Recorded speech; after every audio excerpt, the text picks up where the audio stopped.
একদিকে যখন সিলেট টেস্ট জেতার পথে টাইগাররা মিরপুরে হুট করেই হাজির মুক্তিযুদ্ধ বিষয়ক প্রতিমন্ত্রী ইশরাক হোসেন, তাকে ঘিরে ছোটখাটো একটি জটলাই বলা যায়। তবে ইশরাক মূলত রাজনীতিবিদ হিসেবে পরিচিত হলেও মিরপুরে তিনি আসেননি রাজনীতিবিদ পরিচয়, এসেছেন অন্য এক ভিন্ন পরিচয়ে। ইশরাক হোসেন একজন রাজনীতিবিদের পাশাপাশি একজন ক্রীড়া সংগঠক এবং বিসিবির কাউন্সিলরও বটে। মিরপুরে তিনি হাজির তার দল ব্রাদার্স ইউনিয়নের অনুশীলন দেখতে। তাই ইশরাককে ঘিরে গণমাধ্যমের আগ্রহ থাকাটাও যে স্বাভাবিক ছিল তাই। গণমাধ্যমের মুখোমুখি হয়ে সোজা সাপটা পরিষ্কার উত্তর দিয়েছেন ইশরাক, বিশেষ করে সাকিব মাশরাফি ইস্যু নিয়ে।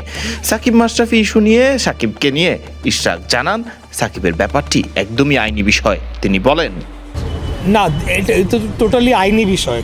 দেশ থেকে নিষেধাজ্ঞাটাও উইথড্র হবে এটা আইনি ভিত্তির উপরে, এবং ওনাদের আইনজীবীরা এই ব্যাপারে পদক্ষেপ নিলে নিশ্চয়ই কোনো প্রতিকার কোর্ট থেকে বা সংশ্লিষ্ট যে সংস্থার থেকে তারা পাবেন।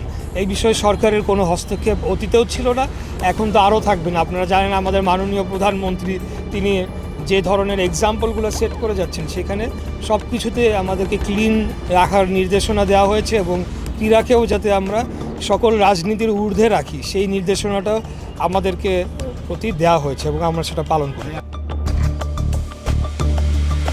ইশরাক বিশ্বাস করেন না যে অভিযোগ সাকিব মাশরাফির উপরে আনা হয়েছে তা আসলেই তারা বাস্তবে করেছেন। ইশরাকের মতে তাদের উচিত আইনের মুখোমুখি হয়ে নিজেদের নির্দোষ প্রমাণ করা। ইশরাক জানান, অবশ্যই আমি বিশ্বাস করি ওনারা এসে ফেস করলে ভালো হয়, এবং সেই ক্ষেত্রে আমি তো বললামই যে আমরা যারা ক্রীড়া সংগঠকরা রয়েছি আমরা মনে করি যে তাদের আসলে পলিটিক্যালি তারা যদি কোনো ভুল করে থাকে বা করে না থাকে, সেটা পরবর্তীতে অন্যভাবে সেটা তারা ডিল করতে পারে এবং পাবলিক ওপিনিয়ন নিতে পারে বা পাবলিক তাদের ওপিনিয়ন দিতে পারে। কিন্তু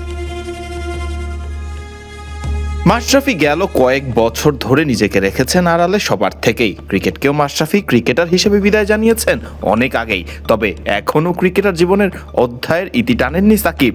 দুজনেই কি ফিরবেন আবার দেশের ক্রিকেটে নিজেদের নির্দোষ প্রমাণ করে? সেটি দেখার অপেক্ষায় হয়তো রয়েছে গোটা দেশের ক্রিকেট ভক্তরা। ফারদিন রহমান সকাল, বিডি ক্রিক টাইম।